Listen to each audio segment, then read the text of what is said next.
Donald ટ્રમ્પે બીજી વખત અમેરિકન પ્રેસિડેન્ટ તરીકેના શપથ લીધા અને તે સાથે જ તેમણે કેટલાક એક્ઝિક્યુટિવ ઓર્ડર્સ પર સાઇન કરી હતી, જેમાં બર્થ રાઇટ સિટીઝનશીપને સમાપ્ત કરતો એક્ઝિક્યુટિવ ઓર્ડર પણ હતો. જો કે તેમના આ પગલાંને કોર્ટમાં પડકારવામાં આવશે તે વાત નક્કી જ હતી. હાલમાં ઇન્ડિયન અમેરિકન લો મેકર્સ ડોનાલ્ડ ટ્રમ્પના આ પગલાંનો વિરોધ કરી રહ્યા છે. ટ્રમ્પના આ નિર્ણયથી યુએસમાં ઇલીગલ આવતા ઇમિગ્રન્ટ્સને જ નહીં પરંતુ ઇન્ડિયન સ્ટુડન્ટ્સ અને ઇન્ડિયન પ્રોફેશનલ્સને પણ તેની અસર થશે.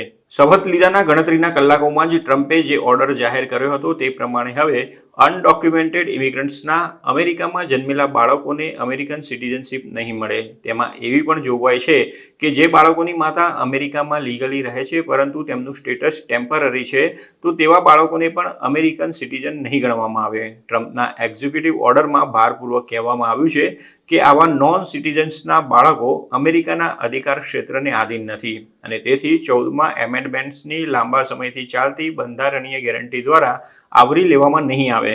જો કે ઇન્ડિયન અમેરિકન કોંગ્રેસમેન રો ખન્નાનું કહેવું છે કે એક્ઝિક્યુટિવ ઓર્ડર દ્વારા બર્થ રાઇટ સિટીઝનશીપમાં કરવામાં આવેલા ફેરફારોની અસર ફક્ત ઇલીગલ અને અનડોક્યુમેન્ટેડ ઇમિગ્રન્ટ્સના બાળકો પર જ નહીં પરંતુ H-1B જેવા વિઝા સાથે યુએસમાં લીગલી રહેતા લોકો પર પણ પડશે.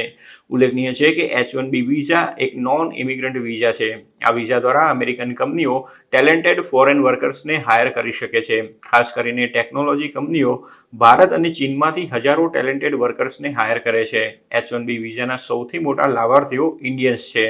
અન્ય એક ઇન્ડિયન અમેરિકન કોંગ્રેસમેન શ્રી થાનેદારે જણાવ્યું હતું કે ડોનાલ્ડ ટ્રમ્પ શું કહે છે કે શું કરે છે તેનો કોઈ જ મતલબ નથી. બર્થ રાઇટ સિટીઝનશીપ ક્યારેય સમાપ્ત નહીં થાય. કોઈ પણ કિંમતે તેનું રક્ષણ કરવામાં આવશે. જ્યારે ઇન્ડિયન અમેરિકન કોંગ્રેસ વિમેન પ્રમિલા જયપાલે ટ્રમ્પના ઓર્ડરને ગેરબંધારણીય ગણાવ્યો છે. તેમણે કહ્યું હતું કે સાદા અને સ્પષ્ટ શબ્દોમાં કહેવામાં આવે તો આ ગેરબંધારણીય છે અને ફક્ત એક સાઇન કરીને તેને ખતમ કરી શકાય નહીં. જો તેને ખતમ કરવામાં આવશે તો તે અમેરિકાના કાયદાઓ અને બંધારણમાં સ્થાપિત દાખલાઓની મજાક હશે. ઇમિગ્રેશન અધિકારો માટે લડત આપતા ગ્રુપ્સના એક સંગઠને પણ ટ્રમ્પના ઓર્ડરને ગેરબંધારણીય ગણાવ્યો છે અને તેને કોર્ટમાં પડકાર્યો છે.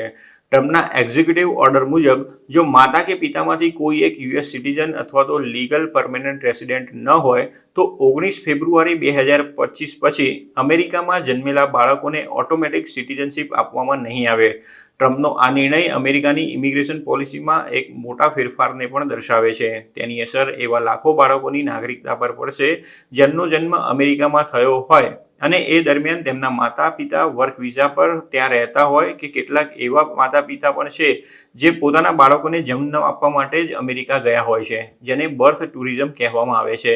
અમેરિકામાં લાંબા સમયથી વધતા જતા બર્થ ટુરિઝમની ટીકા પણ થઈ રહી છે. આ આદેશથી ભારતીયો પર પણ ઘણી અસર પડવાની છે કેમ કે અમેરિકામાં રહેતા ભારતના લોકોની સંખ્યા ઘણી વધારે છે. જો તેઓ H-1B વિઝા પર ત્યાં રહે છે કે પછી ગ્રીન કાર્ડની રાહ જોઈ રહ્યા છે તો તેમના અમેરિકામાં જન્મેલા બાળકોને મળેલી બર્થ રાઇટ સિટીઝનશીપ રદ થઈ જશે. અમેરિકામાં લગભગ 7.25 લાખ ભારતીયો પાસે ડોક્યુમેન્ટ્સ પણ નથી જેમને ટ્રમ્પના આ આદેશથી મુશ્કેલીઓ ઊભી થશે.